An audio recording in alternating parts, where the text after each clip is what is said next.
एक और अहम खबर आपको देंगे। मरियम नवाज ने जेल में मीडिया से बातचीत की। उनकी जानिब से कहा कि हुकूमत डूब चुकी है।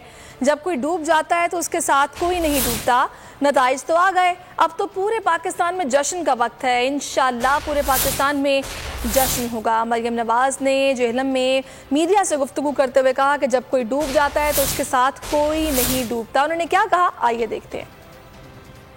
नताइज तो आ गए हैं, अब तो सेलिब्रेशन का वक्त है इंशाअल्लाह।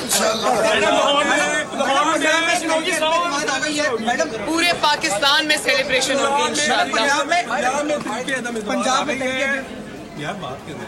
पंजाब में तरीके इत्मीनान आ गई है।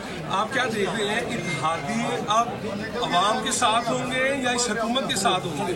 इस हुकूमत के साथ अब कोई नहीं होगा, क्योंकि ये हुकूमत डूब चुकी है। जब कोई डूब जाता है उसके साथ कोई नहीं डूबता। मैडम एक सवाल करते हैं, जो अबूरी सेटअप बनेगा, ऑफर की है वज़ीर-ए-आला पंजाब की, कितनी बात में सच्चाई है? अभी पता चल जाएगा। मैडम जो अबूरी सेटअप बनेगा वो 1 साल के लिए होगा या 6 माह के लिए होगा? ये तो सब बैठ के डिसाइड करेंगे। ये कबल अज़ वक्त है बात। अभी तो हमारी सारी तवज्जो जो है वो नो कॉन्फिडेंस।